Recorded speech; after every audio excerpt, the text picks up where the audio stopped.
We're good. And action. Right. Yeah. Sorry, I didn't give you the count in.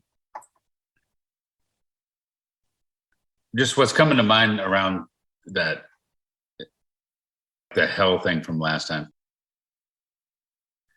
is this idea of what's real, right? What's truth? What's reality versus what's just some kind of phenomenon, which is obviously the sort of the big question in philosophy, and the difference between spirituality and not is really about that, right? It's about, is there some real thing beyond what we as humans conceive or experience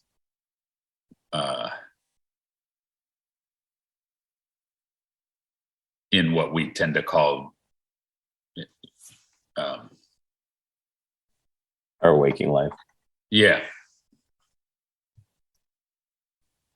So when you take that same general concept and you think about how we experience, right? And I think, as I was saying last time, if you hear really bad news, you're going to go to a place in your psyche, and the place you're going to go is going to be the place that people go. I mean, there's options, but let's say you go to this terrible grief horror place because you got news that loved ones are, have been killed or something. So even though you're sitting there in your room and you're safe, you might go into some place in your psyche that's terrible, right? You would have that experience, and it would be a real experience that you're having. And I'm saying that you would go to a dimension of the psyche and suffer that dimension. And then if you find out 10 minutes later, just kidding. It's like, well, then what? Like, wait a minute, but you just had a very real experience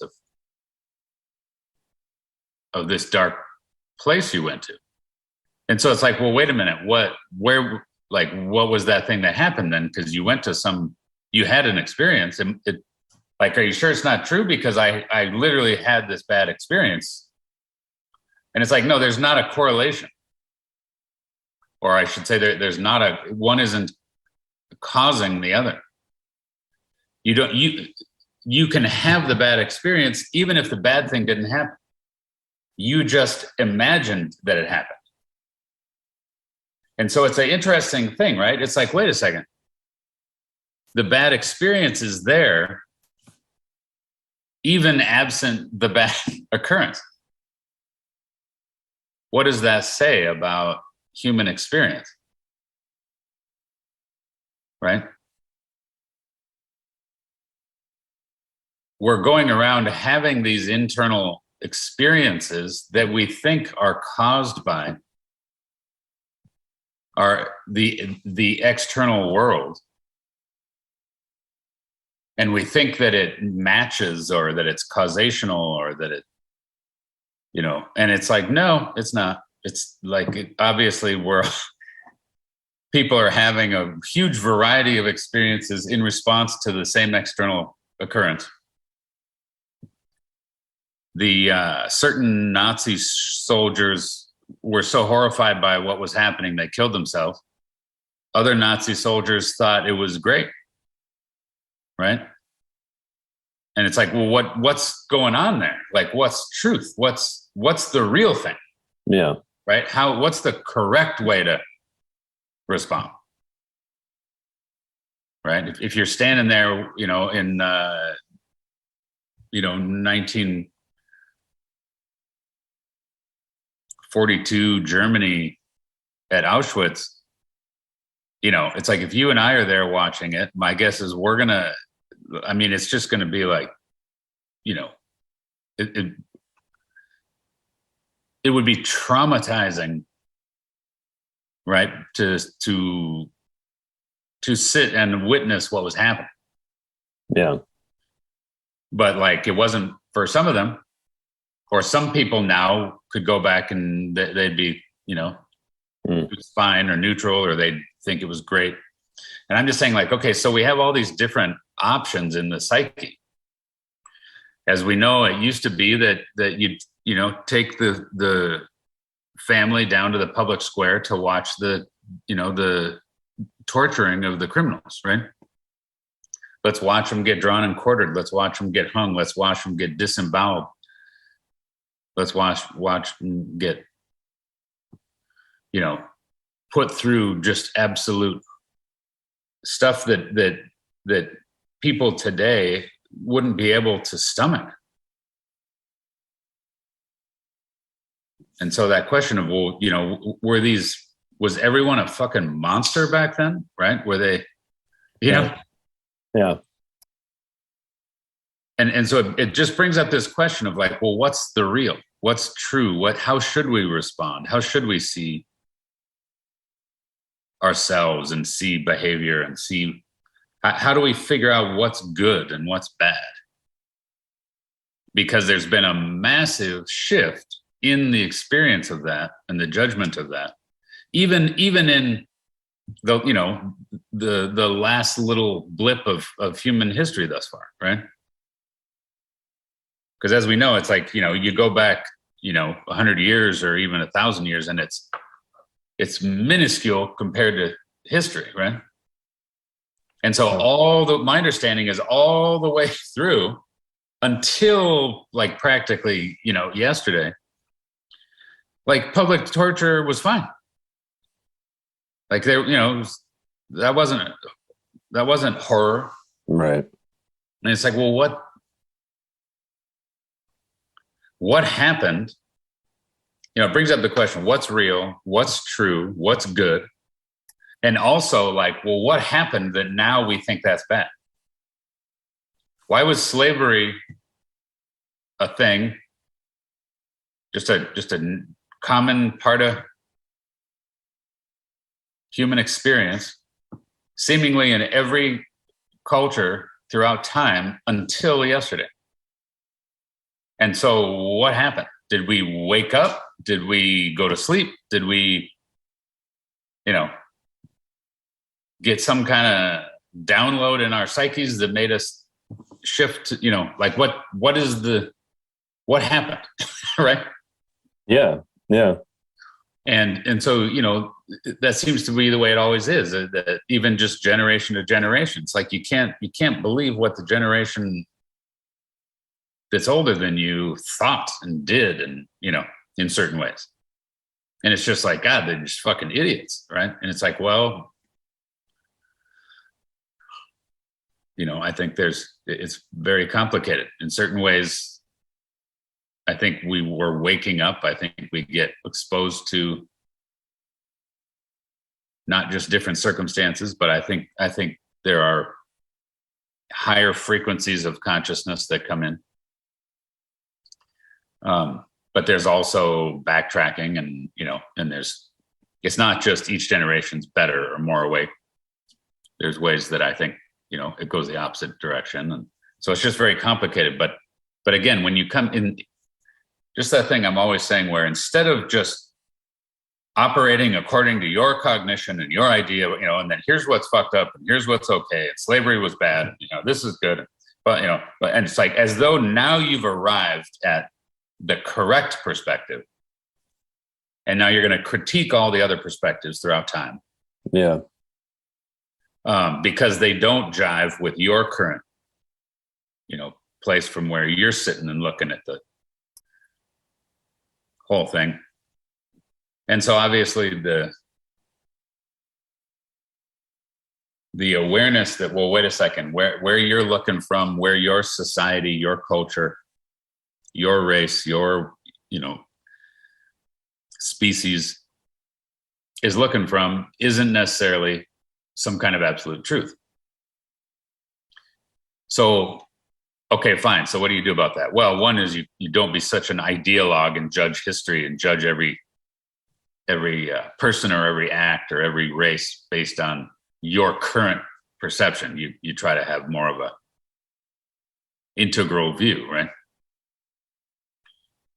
But then on an individual basis, what does it mean to allow for the fact that, wait, what I'm experiencing to a very large extent is just my internal workings that are much more painting my experience of my external reality than my external reality is painting my internal experience.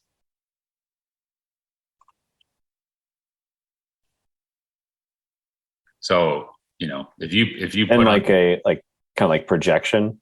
Yeah. If you have red tinted sunglasses on, you're pretty sure that the room's red because you're literally seeing it as red.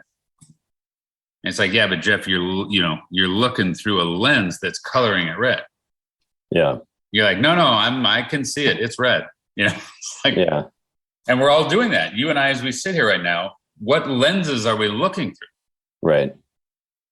Because the tendency is, no, I'm looking through a clear lens. And it's like, no, you are not. Right. But it's like the delusion based on like shared like vocabulary about it. Yeah. Yeah. Yeah. It like reinforces the idea that it's like an objective lens because someone else describes it the same way, right, even though it's just as individualized and specific to that experience. Yeah.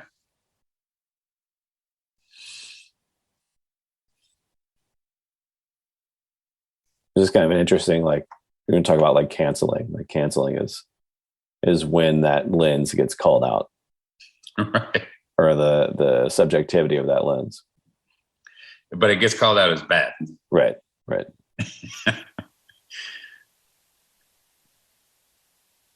So you stepped out of the delusion for a second, you're bad. Yeah. So my understanding, and what the dimension approach thing is that I have the clear lens. No.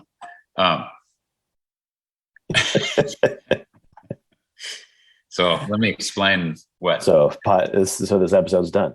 Yeah.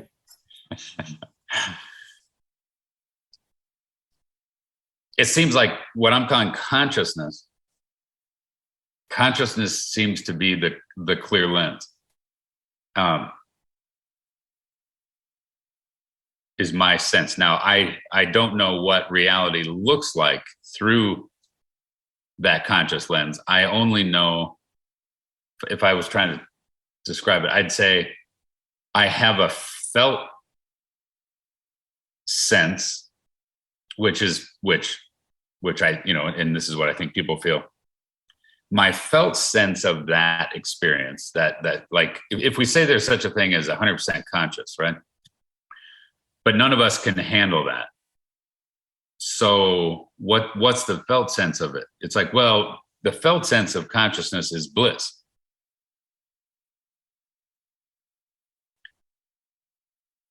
And well, what's the sort of affect, or what's the, let's just say affect. Or what's the desire? What's the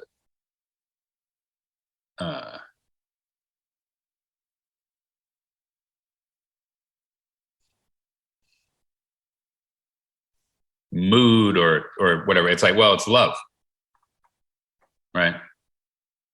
And well, what's the mental experience of it? And it's like, well, it's compassion and understanding and acceptance. And again, it's like, well, those are experiences that are happening via consciousness, or as a result, in the same way that if you said, well, what's the experience of the sun? It's like, well, I don't know how to explain the experience directly of the sun, but I can tell you that to me that it's bright, and it, you know, I have this experience via my eyes where the light from the sun bounces off stuff, and so it illuminates my world, and I feel warmth from it, right? It warms my body. And it's like, I'm not the sun, but I seem to live via the sun to a large extent. The sun is making all this stuff happen that enables me to stay alive. And if you take the sun out of the picture, then you take me out of the picture and everyone else, right? My understanding is if the sun was suddenly gone, you know, the earth would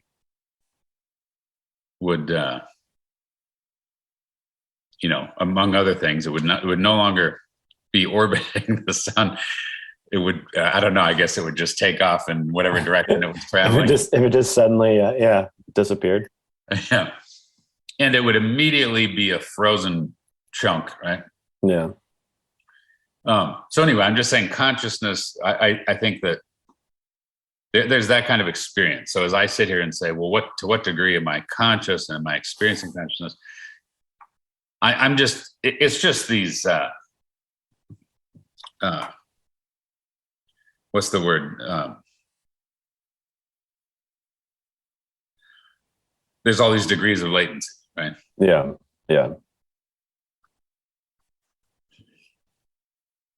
So I just think if we understand that and allow for that, and then, okay, it decenters the ego, right? Because we tend to operate as though our cognitive ego is the origin. And to do that is to be in a very narcissistic state.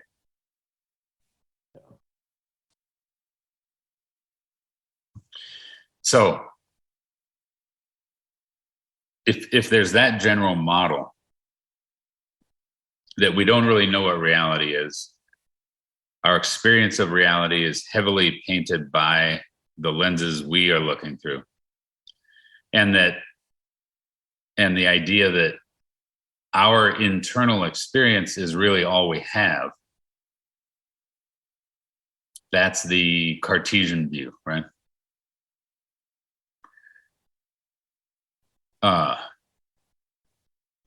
And my sense is, well, that's true of the ego. But simultaneously, we have access to consciousness, which does experience beyond just your internal ego state, which defies classical physics.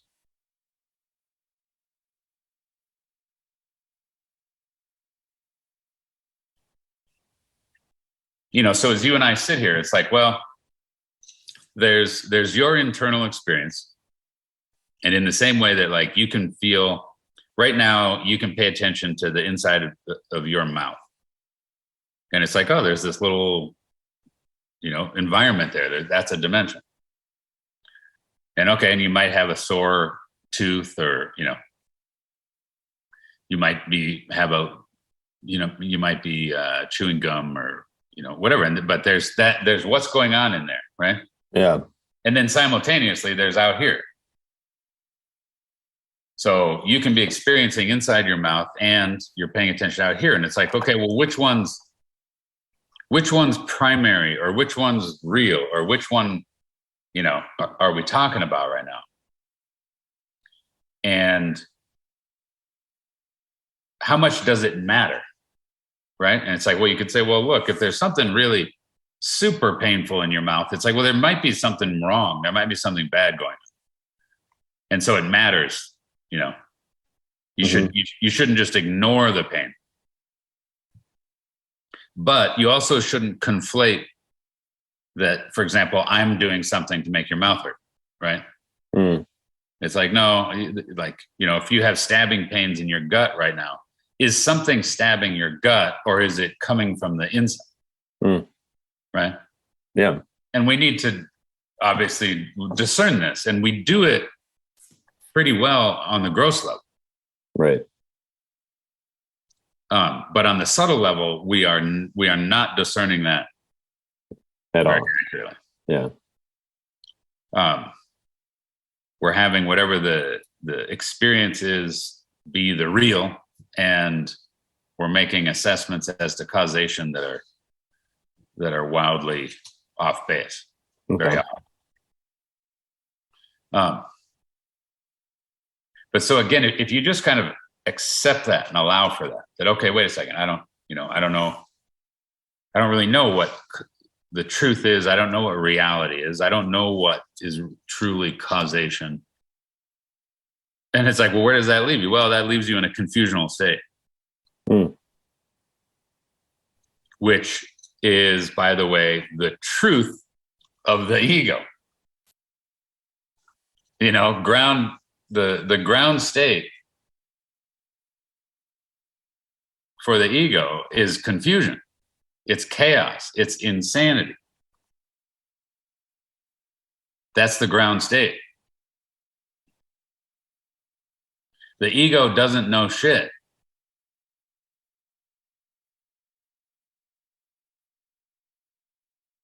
To start with. Yeah. Right? It can organize chaos into this or that, and then say that's the real. Right? And it's like, is that the real? Or is that, did you take a bunch of pieces that were really in chaos, and then, you take a bunch of Legos and you build a little thing, and then look at that, now that's a thing. And it's, it's this creation organization process, right? That's pretty awesome. We can start with chaos, and we can organize into structure. Yeah. But what's the real, right? And that's the whole phenomenology, ontology argument. If you build the little, castle out of the Legos, is the castle real? Right? Or is the just pile of chaotic Legos the real? And that's where you get into the idea of ideal objects. The idea of ideal objects is that they exist absolutely. There's no chaos that you can deconstruct the ideal object down into. With ideal objects, they are there in their form from the get-go. And this is my understanding. This is like for Plato, this is what a Platonic solid is. Seems like Plato's who always gets mentioned with regard to ideal objects. For Almas, he's using the word essence and essence points and soul structures, that they are soul structures as opposed to ego structures.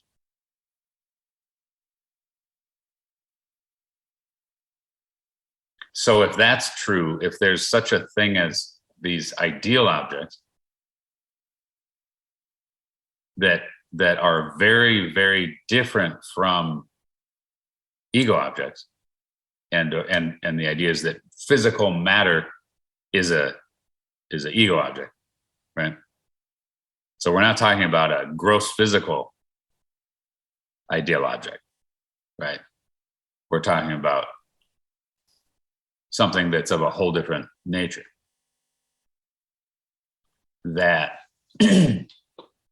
that pre-exists the ego objects, but that the ego objects are, again, extrapolations. They are They are refractions.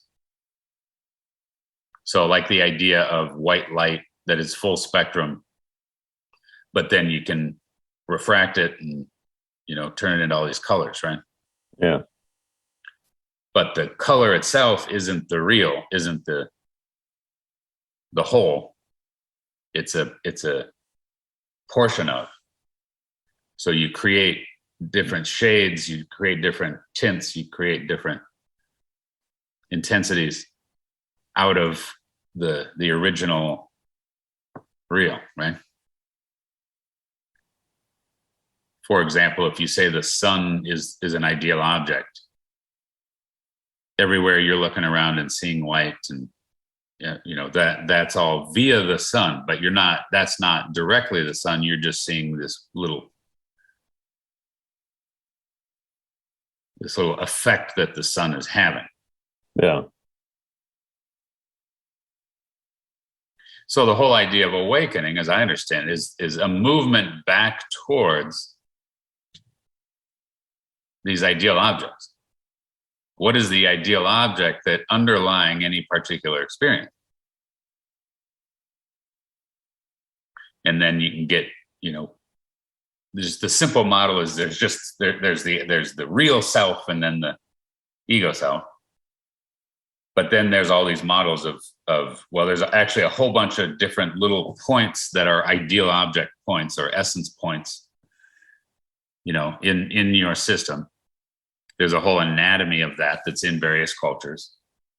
Almas pulls a bunch of his essence point stuff from Sufism. My understanding is that Sufism has a real developed, complicated map of what they call lataifs.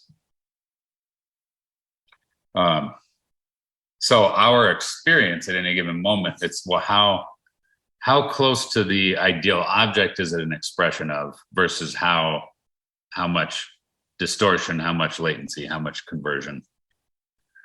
And generally speaking, we're impacted in a very positive way by soul, by essence, by the ideal, right? It impacts us in a way that is good, that is, we're drawn to it.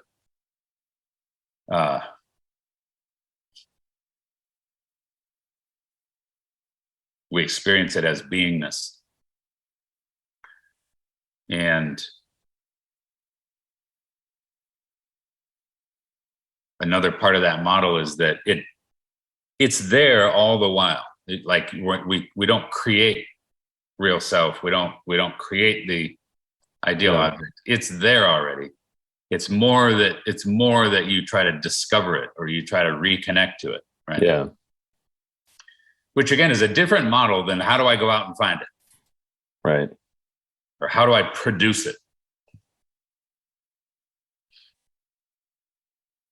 And generally speaking, it's like, well, almost every spiritual path out there says the same thing, which is, well, first you got to quit being so all about the ego. Yeah. You gotta accept that it's not out there. That it's in you.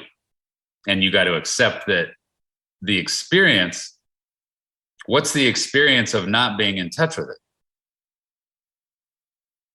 And that's generally a universal that if we're going to be honest, what's the experience of not being in touch with it? It's hell. Yeah.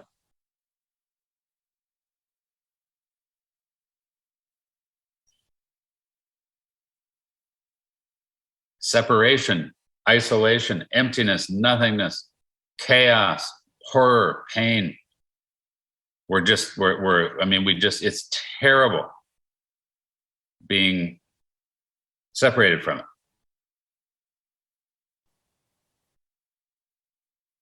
In the same way that what's it like to be blocked from the sun? It's dark, it's cold, right? Mm-hmm.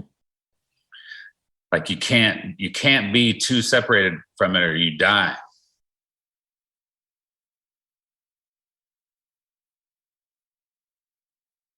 And then of course the big trick, the big joke on us all is it's like, well, it's in you. So no matter how separated your awareness is from it, that doesn't mean it's, it disappeared in you. It's just that your awareness of it is blocked. Well, how do you get back to unblocking it? Well, you bring your attention to how blocked you are. What does that look like? It looks like ignorance, arrogance, narcissism, hatred, judgment. Right? Anything, any external thing that you fucking hate, that you wish would die, that you wish would go away, that you want to kill, that you wish never existed. Right? And what the mind does around that, right? You want it to fucking go to hell, right? Get that out of my reality. Right? That's this universal experience of we want to be rid of whatever. And I'm not, obviously, it's like cancer. It's like if I could, and of course I have no idea what effect this would really have on the whole, but the first thought is like with cancer, it's like if I could push the button and make cancer be gone from this fucking reality, it seems like, well, we should do it, right? Push the button, for God's sake. Condemn cancer to hell. Get it the fuck out of our world. I don't want anyone to have cancer ever. And it's like, well, A, I don't get to make that choice. B, there's probably a place for cancer that I don't understand. It's probably infinitely more complex than I even have a fucking clue about. But yeah, I'm aware that in my mind, it's like, I want to close my mind and say, I condemn cancer to hell. Get it out of this reality, right? It's not allowed in the world that what we call life, right? And that's just like killing something. It's like there's an attempt to make it either make it cease to exist. Depends on how you view what your cosmology is, but it's like if you kill something, you either think you're making it cease to exist or you're banishing it to a different realm, right? Yeah. Not allowed to exist or be present here in this realm. And so we have that mechanism in our mind, if you will, where we're all walking around banishing shit to hell in our own mind.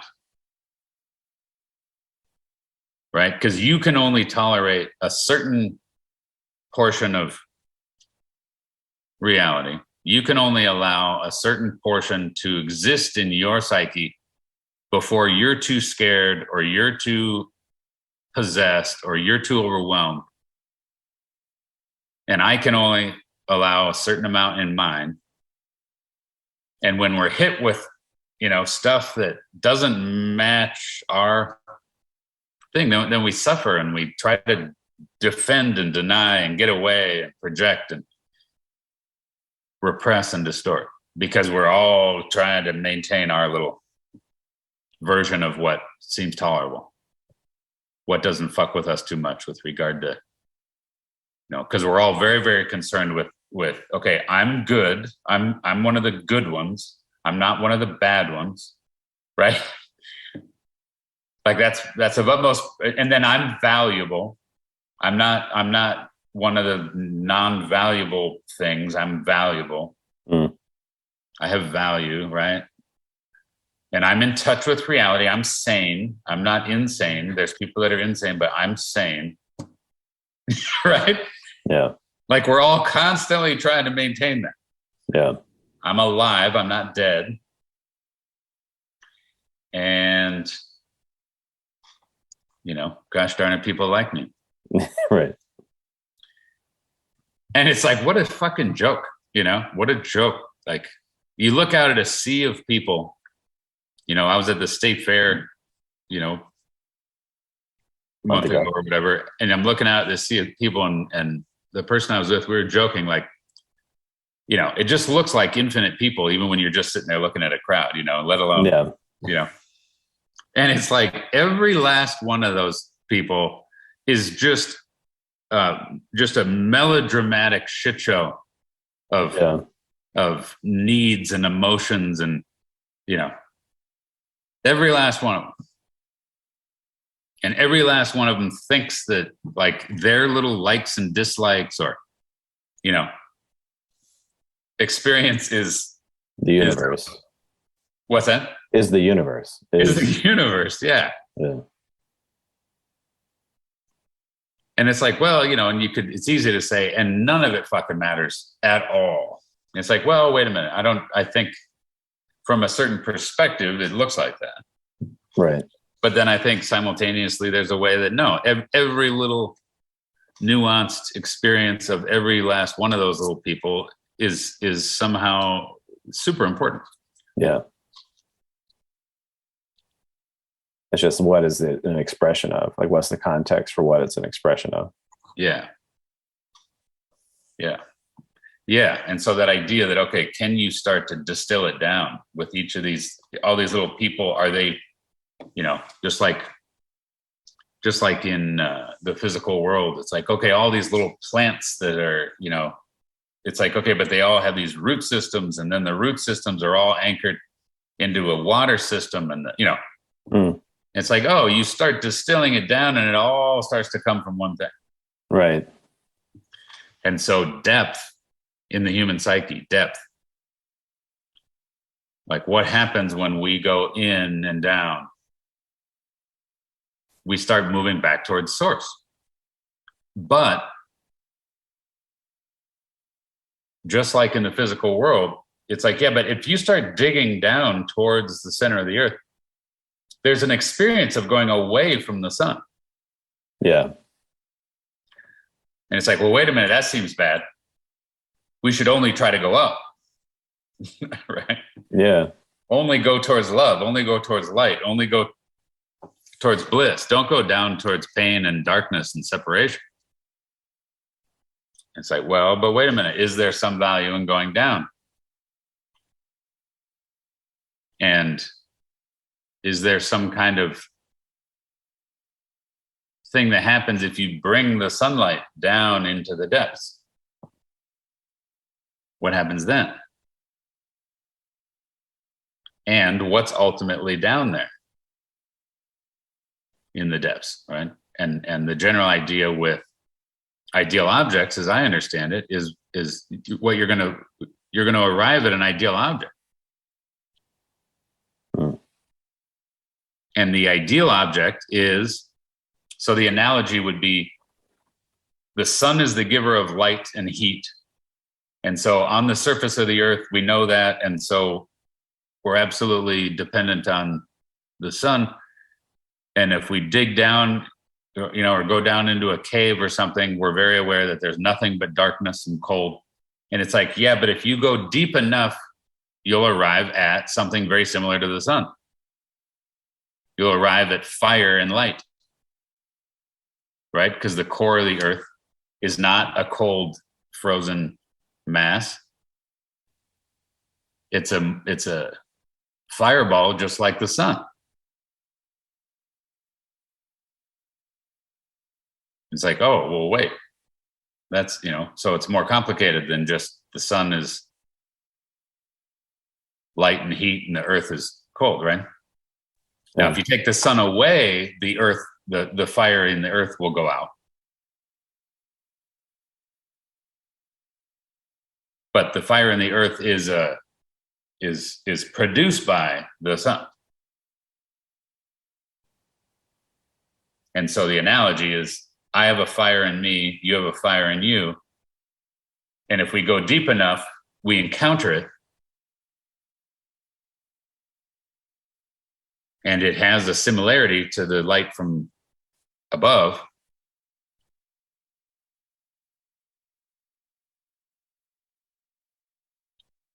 So ideally, we're in touch with the fire within, but we remain aware that, look, that fire within is produced by that. Mm. And if you just go do that and you separate from that, right, then you have hell. Because the way our psyche works is that fire all by itself just means destruction of all the structures above it. Like a volcano erupting, that lava is going to destroy anything in its path.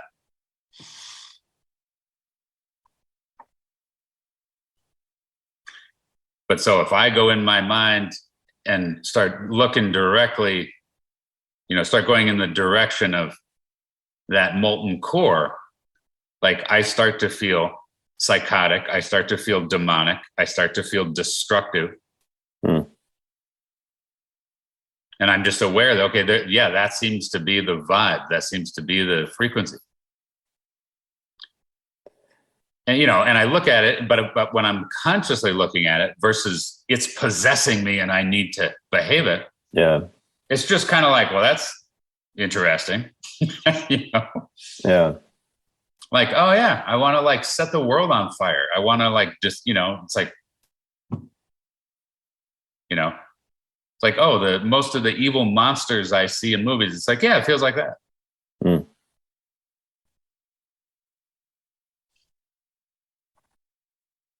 And and it's like, well, what does that mean? Am I supposed to go do that? Am I, Right. Like, okay. Is that really, we're supposed to just go try to, kill everything like some monster in some movie, that I'm just supposed to go sort of tear everything to shreds and eat it and dominate it and, just wreak havoc. Right. And it's like, well, I don't know. That doesn't seem, at the moment, I don't feel particularly, possessed by that. Yeah. It seems like, seems like a lot of work. Not sure what the reward is. Right. Seems like a bunch of people would get hurt. I don't really want, a bunch of people to get hurt. So it's like, well, how are you not, like, was there a time you were more split off from it? Oh, for sure. So I think, like, what's that, like, because the it's like the fear of the embodiment of it versus the awareness of what the embodiment of it is. Yeah. Huge issue. Yeah. And I think that, just generally speaking, you could say that there's the people that have been touched by it and the people that have not. Yeah. Like virgin or not a virgin.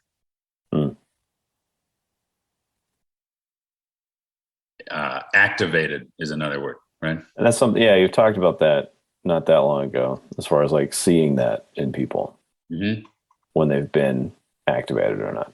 Right. You can feel it. Yeah. But that's what you're talking about. Like, just kind of reiterating. Yeah. This is the thing you're talking about.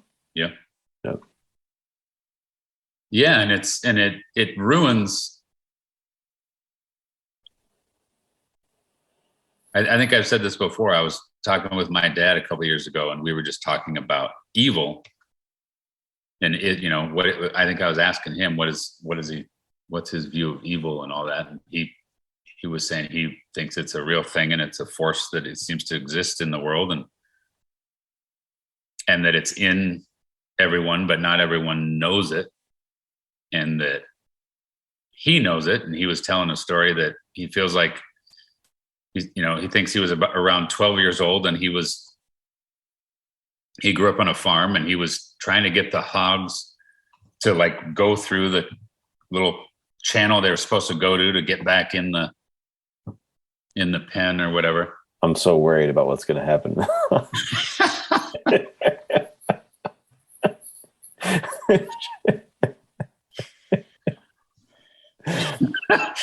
Your psyche can't handle. No, I'm gonna be all right. I'm just.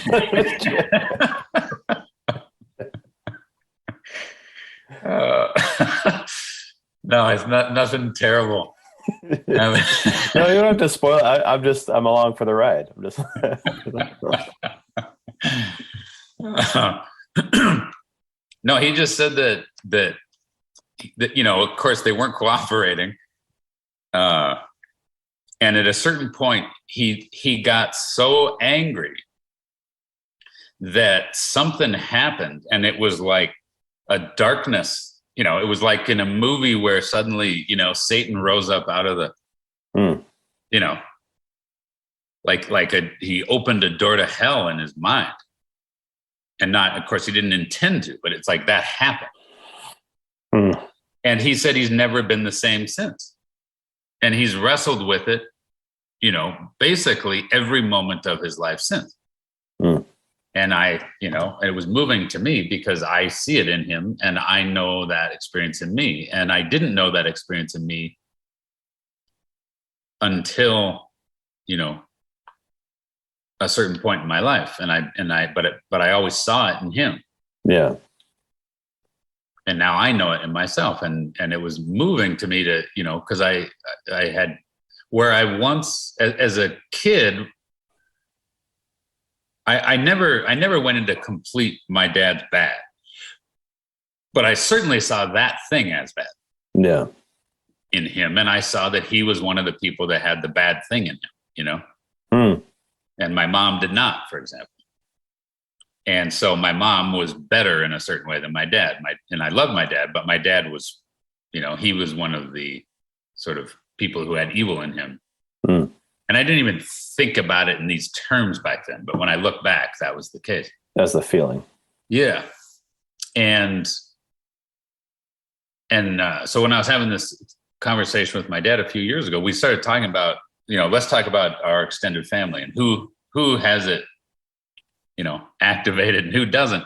Yeah. And I mean, we were exactly the same. It was like this person, yep, this person, nope. And we just both like exactly,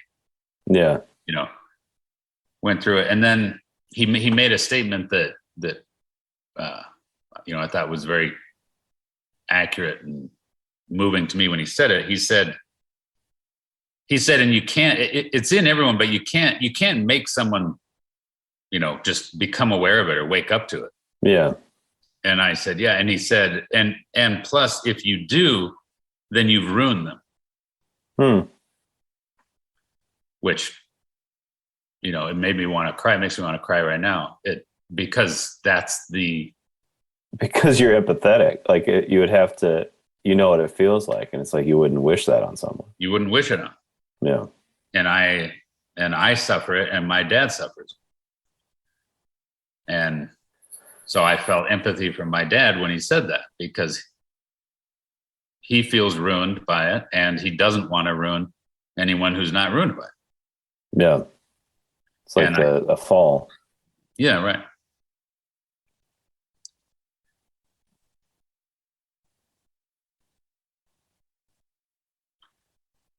But I think it's tragic by nature, and I think it's tragic that we don't recognize the truth of it. We live in a world where we're denying it. So there's all kinds of people right now that are in touch with that. They feel it, and they just think they're bad, and they just suffer. Yeah. And they think no one else has it, What does it look like to you when you see it? Hell. It looks like, demonic. It looks like, just the nature of evil. Fire, cruelty, non-compassion, condemnation.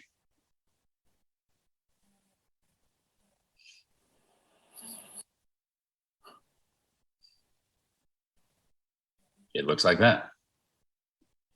And the experience of it, there's that sort of principle or whatever that the person that's in that state that hates, they also seem to hate themselves.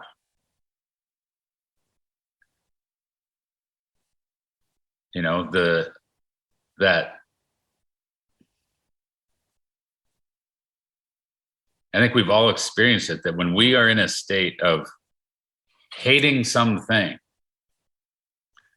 we think that like it's juxtaposed against the love we have for ourselves. And it's like, when you got those hate glasses on and you look at yourself, you hate yourself as well. Yeah, it's not a reach. Right. It's not like some, oh my. Like it's, yeah.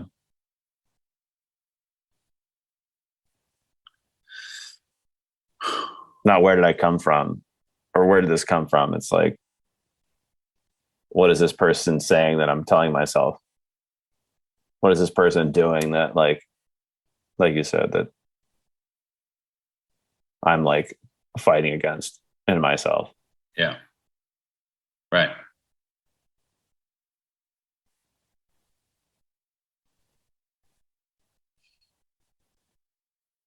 So my experience is it's a level shift.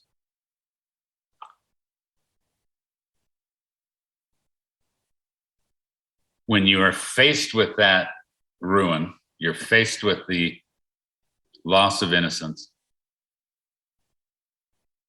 And it's like, well, what now? Should you kill yourself?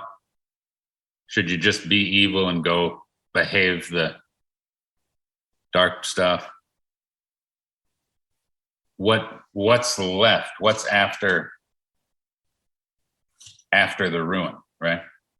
And it's a terrible experience because there's a period of devastation that occurs. And I think in Christianity, Noah and the flood is the shift. Everything is ruined as far as that phase. If each story in the Bible is a phase of the consciousness journey, and there's a starting over from a different ground, from a different level of consciousness. The self is different. The previous self seems to die. And you could say that each animal on the ark is an ideal object. So everything else is let go of. Only the ideal objects are kept, would be a loose interpretation.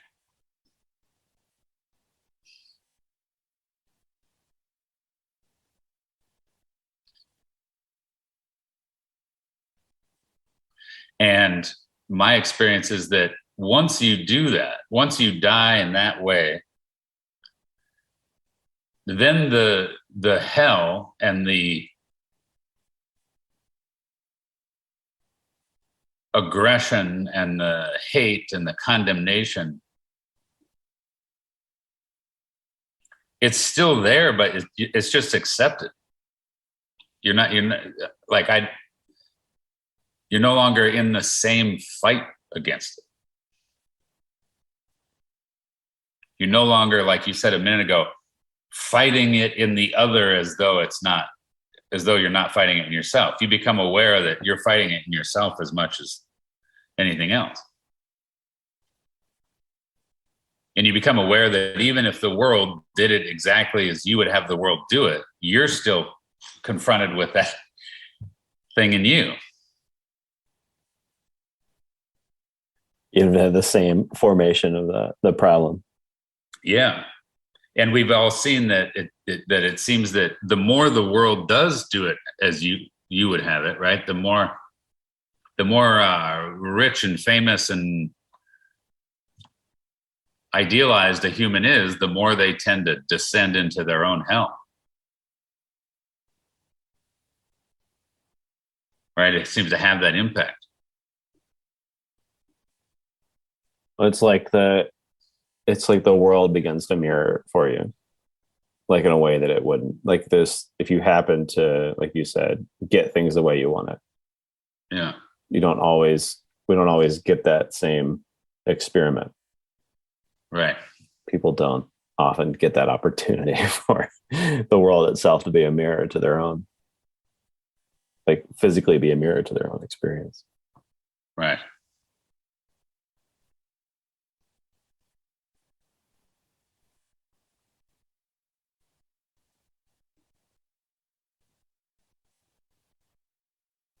So the idea of internal, what's going on internally, and then the idea that, well, there's a general structure to that. There's a hierarchical series of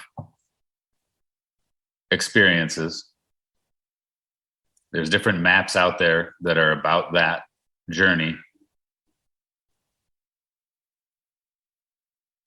Archetypes and shamanism and alchemy and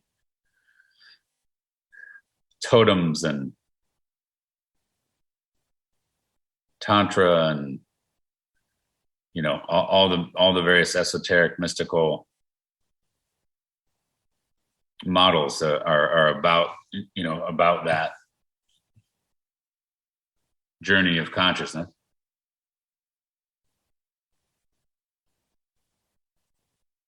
And the thing that we're so tasked with in modern culture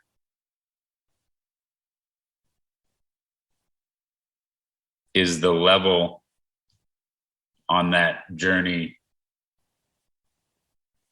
the level that has to do with the ego mind and individual self. And what is truth? What is meaning? What is right? What is valuable? We're in a questioning of all that. In previous levels, we knew what was good and true and right. It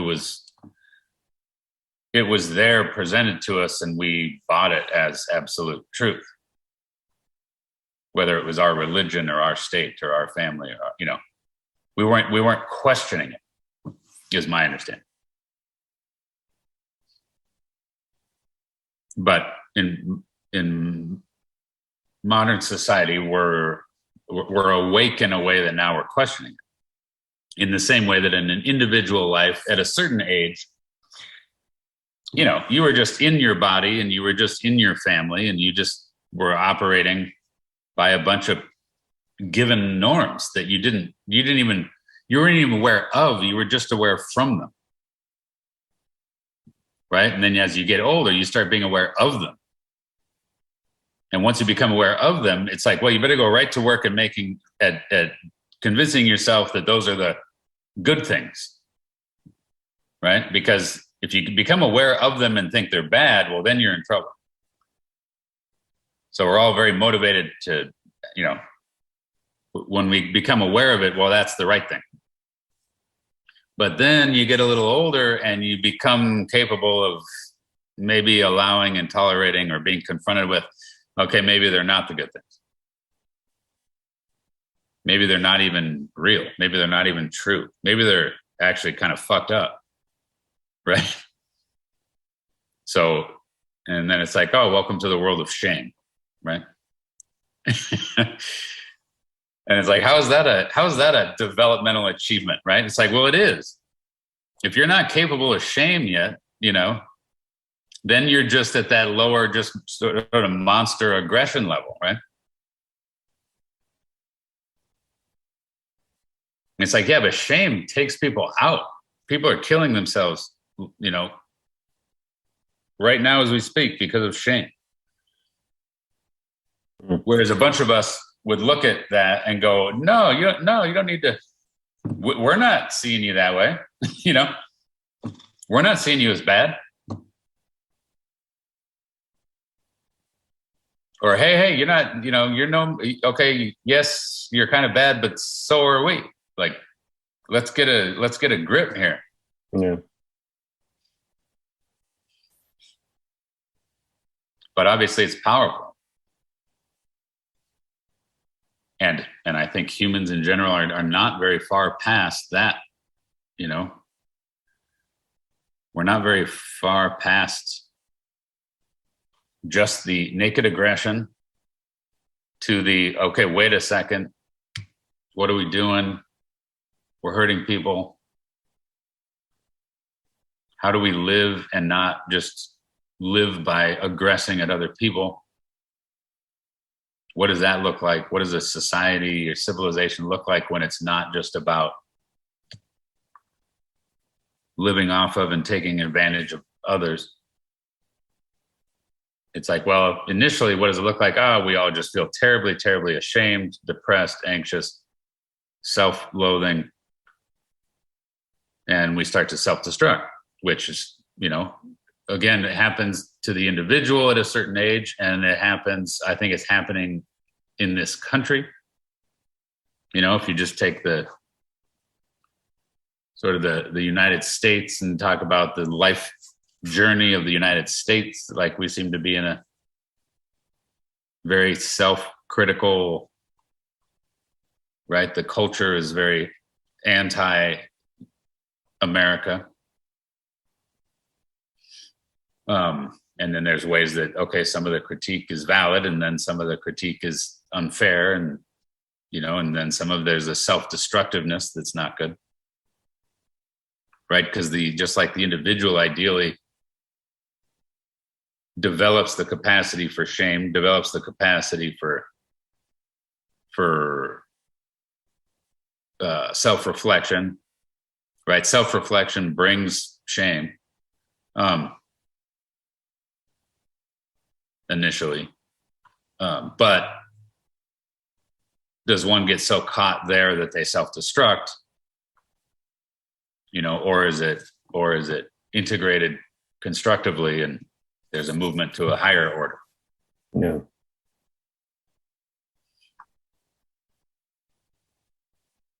But I think not if you just obsess over what causes the shame. Yeah, right. So in the same way that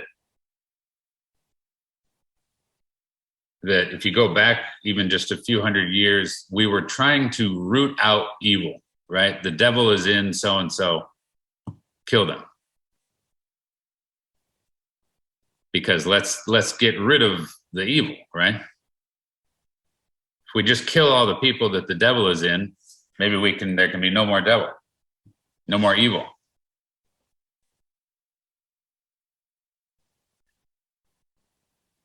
And then there became more of an awareness of, okay, wait a second, maybe that's not how it works.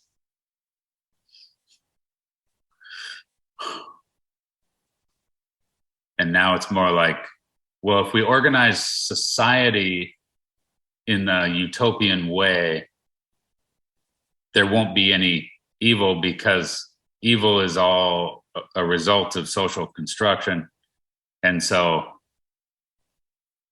if we just cancel all the bad stuff and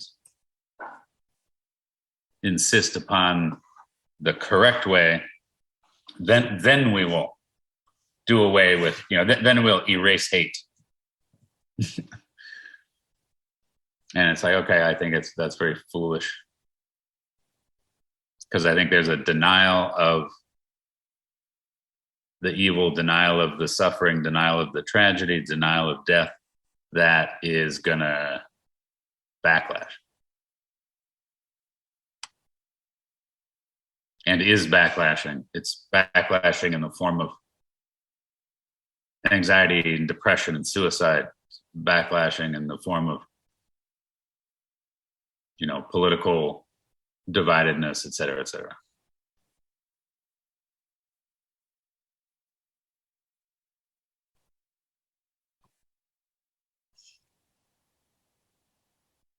But facing the hell, facing the evil within, dying to it, accepting the tragedy of that, accepting that it ruins the world and it ruins you.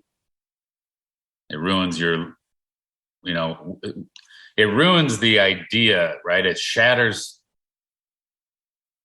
We seem to be born with the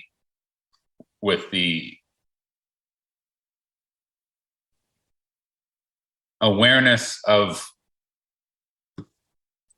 the ideal, and we live by it early on. As soon as we start becoming awake and aware at all, or start talking, our psyche orients towards this ideal, and the promise of it.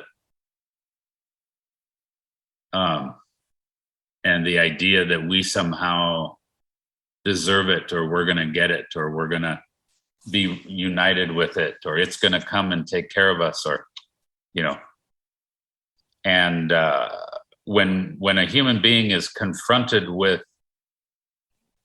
the experience of that being shattered,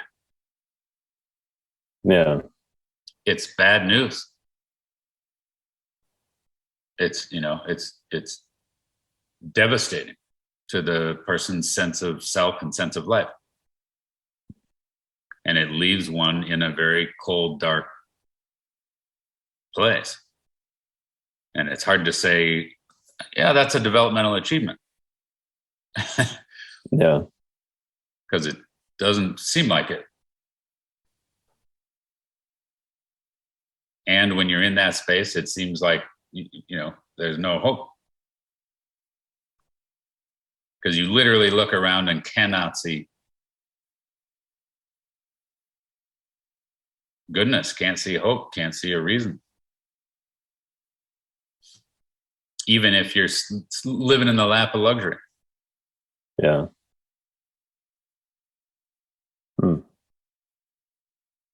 And then, well, what happens? What happens from there? What can happen? Why do some people seem to come out the other end of that? Right? Why do some people seem to transcend it? Or, you know, what is it? Is it a transcending? Is it a dying? Is it a working your way out of it? Is it a, you know, and it's like, well, it's kind of all that, you know, Yeah. But somehow the simple idea is, if you accept and allow the death and the nothingness, the hell that was below starts to not matter. Yep, the hell's there, but where the hell was once terrifying and overwhelming, who cares now? So now it's just nothing. But then somehow, the more that one's psyche allows nothing,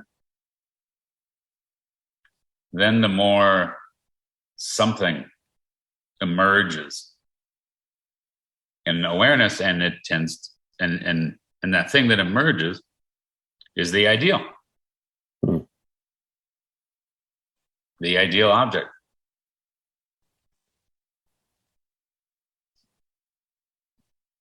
And you can talk about which ideal object. Well, it depends on which dimension. You know, like if you say there's an ideal object to every dimension, right? So it's, well, it depends on which dimension you were dying in. Yeah. And I think there's a map of, you know, there's an anatomy of that, and some dimensions are more primary than others, impact us more than others. Yeah.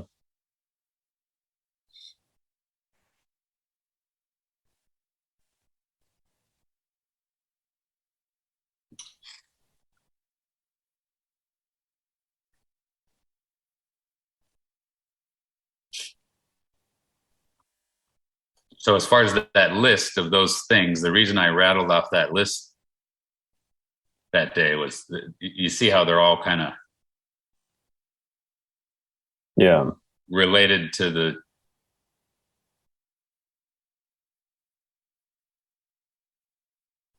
depth psychology world.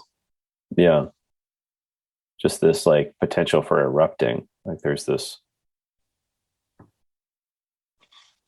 Yeah, it's just the holding kind of like those different things at the same time feels chaotic, feels like confusion. Not just because like I don't know all of them like conceptually right, super well, but the directions in which, I mean, just the last thing you said, that like, well, every dimension has an ideal object. And it's like, well, fuck that. Like that's aggravating as fuck. But the unconscious attachment to an external ideal that like dies or like fails. Yeah. And then the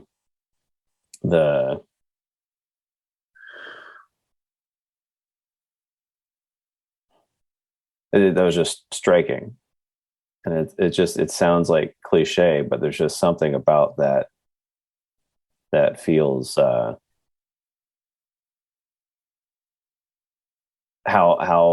prevailing that like reliance is unconsciously. Mm. Maybe it's just for me, I don't know. But it just there's uh there's a way in which like the want to be cared for externally, and how unconscious that dependence is initially, and that to die to that is to like you said, it's like, I mean, there could be shame, but it's also just like hopelessness. Yeah. It's like, well, if I'm waiting for, the spaceship to come, it doesn't come. Yeah. And then the um we were talking about the other day, just like that, just the aloneness that comes with that, and that it's through that something else has to arise from within. And it's not like arising, but like you said, it's like reconnecting, or it's unblocking.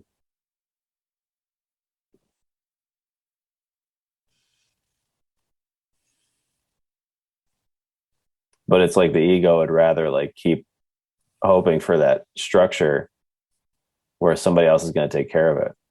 Yeah. At least in my own pattern. Like it's very yeah,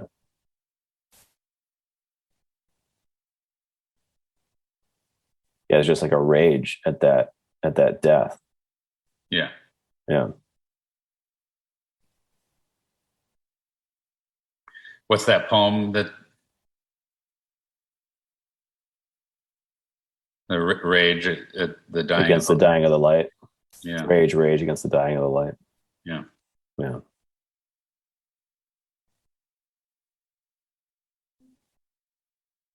And I think if I was going to try to interpret that poem, my sense of it is that the the idea is, don't think you're going to prevent the dying of the light, but go ahead and rage at it. Yeah. I don't think it's an attempt to don't let that happen. Yeah. I think it's Lament it. Stating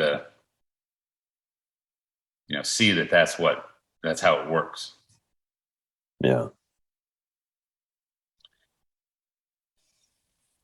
Because it's an interesting paradox, right? That like accept the death and simultaneously rage Fight it. Yeah. That's the part that just feels explosive to me. Yeah. Like through all these discussions of like the dialectic of life and death, or hate and love, or Yeah. there's just something that And do you feel how when you think about raging against the death and an awareness that the death is going to happen? I mean, movies are made of this, right? I mean, we see because what's our experience when we see that, when you see a person, for example, take on a fight and fight with everything they've got, knowing that it's just a matter of time before they're going to lose and die. Yeah. But yet they keep fighting. It makes your heart open up, and there's compassion and a beauty, Yeah. and the tragic hero, idea emerges in us. Yeah. And we don't cease to love that person because they can't win. Right. So the Christ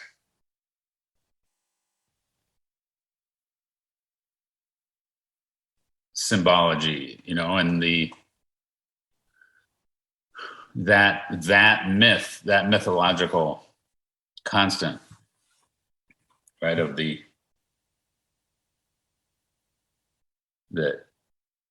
that where it shifts from the epic to the tragedy. It shifts our experience of self and of what winning is. Yeah. It's transcendent. We literally transcend the level of consciousness where if you lose the battle, you need to fall on your own sword. Shifts to how do you face and hold the grief? Mm. Or should you just kill yourself, right? Like what's there after you lose the battle? Right.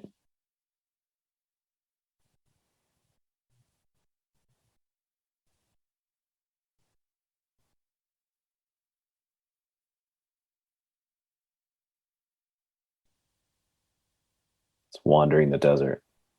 Right.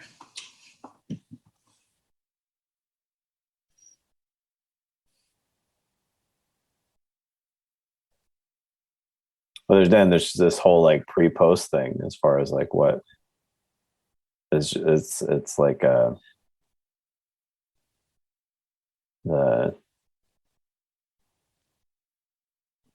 yeah, like what was mirage before you realized you were in the desert. Yeah.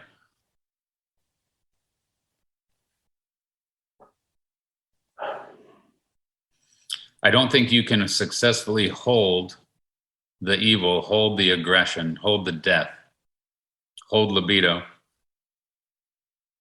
without going through the letting go, the dying, the grief,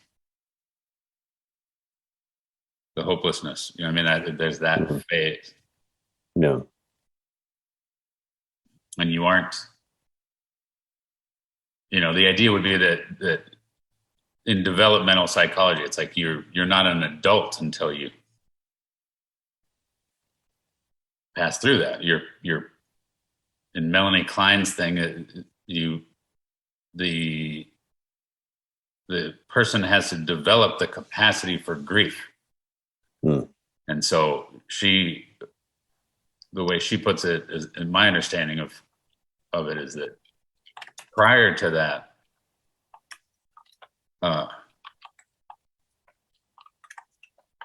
and Margaret Mahler,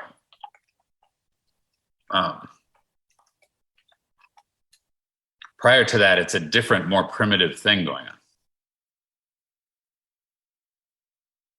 When we cannot accept, right? The toddler throws a tantrum that the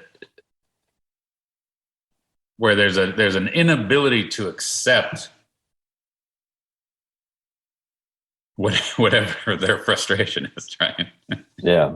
That they can't have another cookie, Whatever's not aligning. Yeah. And it's absolutely devastating. And the fire erupts and they throw this tantrum. And all hope is lost, which is a different level of consciousness than accepting the negative thing and grieving it. Mm. Allowing the badness, allowing the pain, allowing what feels to you is not how you would have had it. Right. I mean, it's like, it seems so dumb and obvious, but like we are not very practiced, especially in modern society, at allowing what is it to accept the negative? What is it to lose? What is it to And not let it just turn into spite or resentment or feed some narrative about how you think the world is, or like what's your ego construction about the way you exist in the world is. Yeah.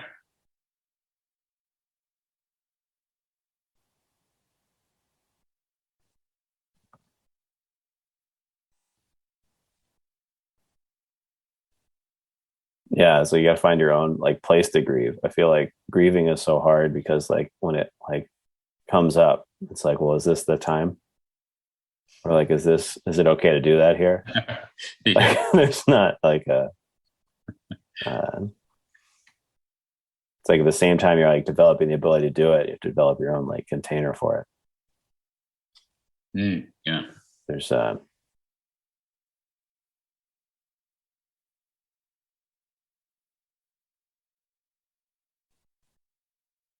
it's not appropriate at every like dinner, you know? Yeah. So,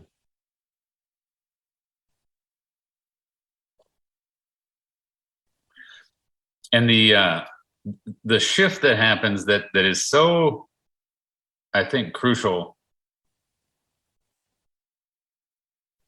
If you think of these levels, and it's a big simplification, but that's what we're here for. that's what we're here for.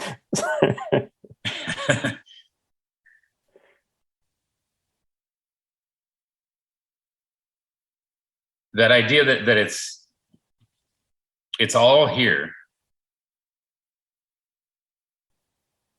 So if each level, let's say each chakra there's a certain field, and that field is a certain color, it's a certain, you know,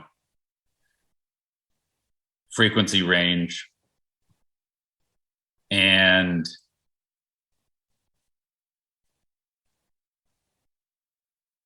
our psyche experiences it a certain way, right? And the idea is that it's there, it exists. You're not producing it. Mm. You're tapping into it. You're becoming aware of it.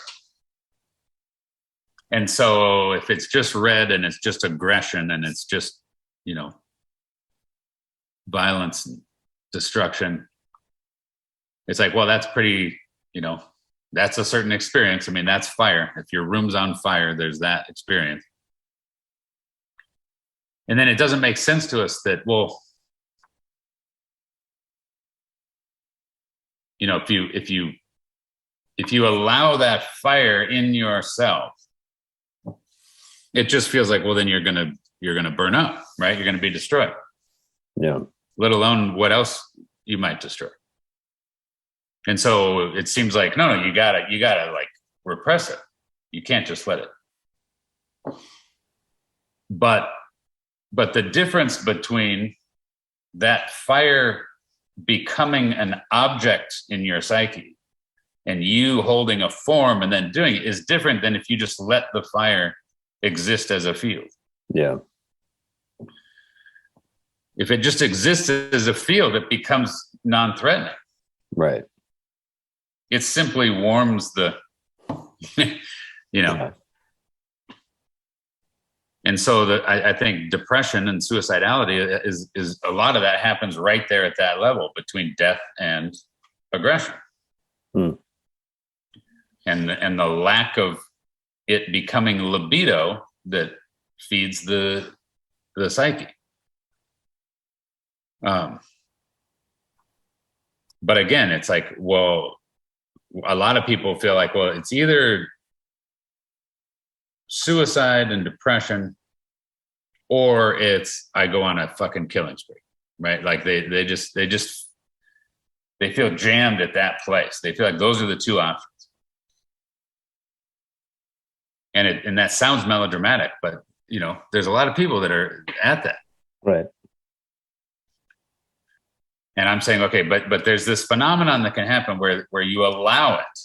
You allow the fire, and then it ceases to be that you need to go on a killing spree. It just becomes vitality. And it's there, and now, you know, it's not a problem. Mm. And then just all those different experiences. It's like, if it can just be there. So at a certain point, shame. It's like, look, as I sit here, and believe me, I'm not saying I'm there, but it seems like the ideal would be, yes, I'm absolutely ashamed. Mm. You know, I fully admit that you know, whatever. Yeah. that my very existence here seems to be fueled by aggression and hunger and lust and neediness, and like that seems to be like, it's kind of like going, yep, I admit it, like I go to the bathroom, I do, I'm one of those people that, like, every day. Yeah. I, tried to hide it, tried to deny it, tried to figure out how to stop, but I have to eat, and I gotta do these things that I kind of wish I could just leave behind, but I can't seem to leave them behind. Yeah. But what happens when you just allow, like, yeah, I'm not saying it's good. Yeah, I'm not trying to justify. I don't even. It's a good example. It's funny. Yeah. And obviously at a certain point you start to recognize, well, your judgment of it doesn't even make sense. Yeah. You're judging it relatively, Yeah. Like, I don't know. Ultimately, I don't know if it's good or bad. I'm just saying it seemed bad when I put it in a certain context. Like the living room. Right.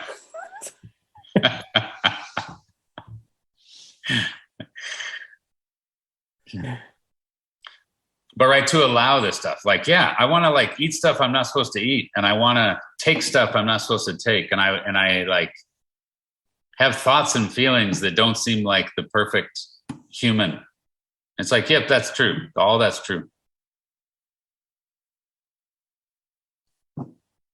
And I want to be good, and I have virtue, and I have compassion, and and so it's both. Yeah. But the more I just allow that, yep, I want to show up for the thing, and I also don't want to show up for the thing. Yeah. It's like, okay, that's fine. And then it's easier to show up for the thing. Yeah, right. Right. There's less internal tension. And it's like the mind, like, well, which is it? Yeah, are you good or yeah. are you bad? It's like, Yeah. I don't know, neither. It's a dialectic. Yeah. But then you have conscious choice. But I'm going to go to the thing. Well, why? Because, whatever. I feel responsible, or because I care about so and so, and it'll mean a lot to them. Quit asking me all these questions.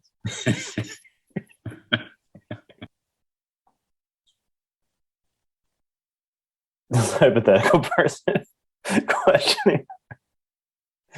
I get it's a metaphor for the ego. I also like that there's just someone checking in on every decision you make. Yeah. Yeah, fuck you. I don't know. Like,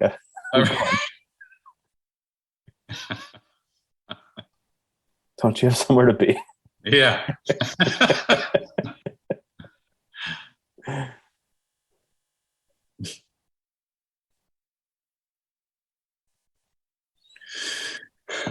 I'm out of time. Okay.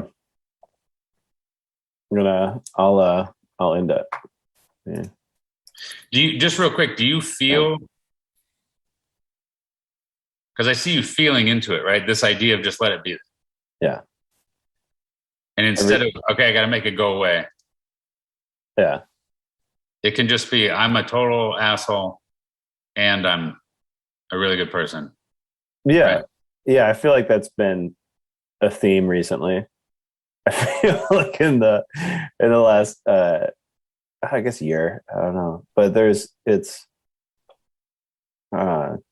yeah, I think when you talk about like being the degree to which you're like even aware of essence and a dimension, being like the difference between any level of acceptance of the confusional state around the dialectic.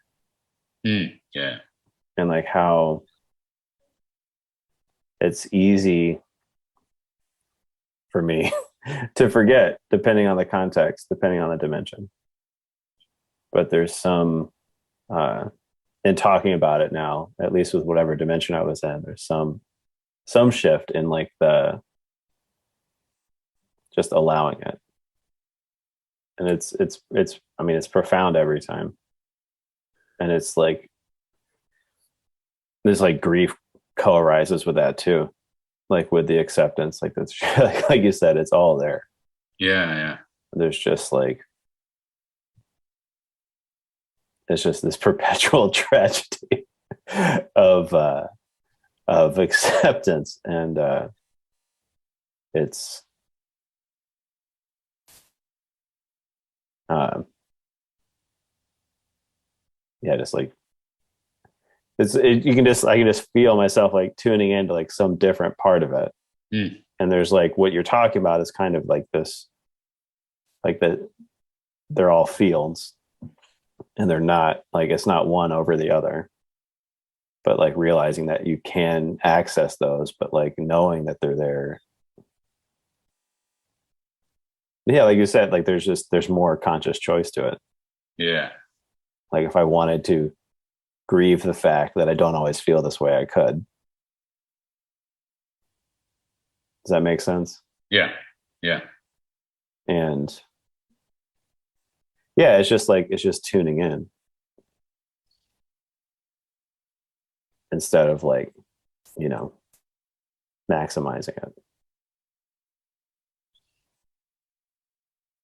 Am I using that analogy correctly? Right. Yeah. The dimension approach list of computer and television analogies. All right. Yeah, and there's conscious choice, and there's play, and there's creativity. Yeah. That's a good point. There is like it's scripted as long as you're just like focused on one aspect of it, or like trying to make it one or the other. Then it's predestined. Right. Yeah. If you want to learn more about the Dimension Approach, please visit dimensionapproach.com.